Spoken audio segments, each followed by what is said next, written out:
सरळ एकमेव असा अभ्यास आहे की जेवल्यानंतर एकच आसन आहे की तुम्ही जेवल्यानंतर ह्या आसनात बसू शकत नाही. कुठलाही योगा आपण जेवायच्या अगोदर करायचा असतो. फक्त हे एकमेव असं असं की जेवल्यानंतर किंवा डायरेक्ट जेवायला जरी ह्यात बसला तरीही चालेल, कारण डायजेशन प्रॉपर ह्या आसनाने चांगलं होतं.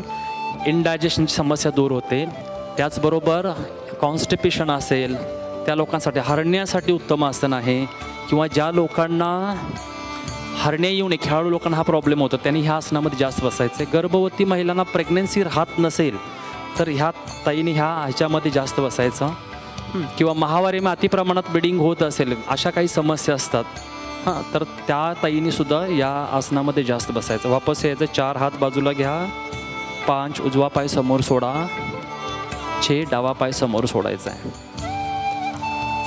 आता परत डाव्या बाजूने सोडायचा, डाव्या बाजूने परत घ्यायचा अभ्यास. 1 डावा पाय बेंड करा.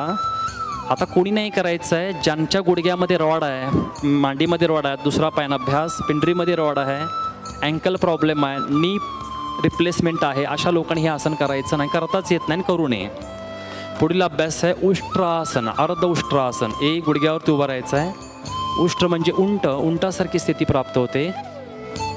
2 हात कमरेवर ठेवा. 3 सावकाश मागे वाकायचा आहे. 4 सरळ व्हा. 5 हात खाली. 6 बसायचं आहे वज्रासनात. पुन्हा अभ्यास श्वासावर करायचा आहे. 1 श्वास घेत घेत गुडघ्या उभे राहा. 2 हात कमरेवर. 3 श्वास सोडत मागे वाका. ज्यांना कंबरदुखी पाठदुखीसाठी उत्तम अभ्यास, कुबट यायला लागलेले अशा लोकांनी करा. थायरॉईडसाठी समस्या ज्यांना आहे त्या लोकांसाठी चांगला आहे. गळा मधुर होतो. वापस 5 मान सरळ. 6 हात सोडा. 7 श्वास सोडत बसायचा आहे. पुढील अभ्यास आहे शशंकासन. शशंक म्हणजे ससा. 1 सावकाश, दोन्ही हात सरळ घ्यायची वरती. आता हात कान एकत्र समोर न्यायचं. ज्यांना पोटामुळे जाणं शक्य नाही त्यांनी मांडीमध्ये अंतर घ्यायचं आणि पोटमध्ये घेतला तरी चालेल. ओके. 2 सावकाश समोर वाकायचं आहे. कपाळ जमिनीला, छाती गुडघ्यांना.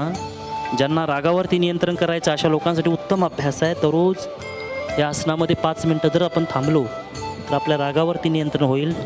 डायबेटीस, इनडायजेशन, कॉन्स्टिपेशन सगळ्या समस्या दूर होतील. वापस या. 3 सरळ व्हायचं सावकाश. 4 हात खाली. आता श्वासाबरोबर करायचा आहे.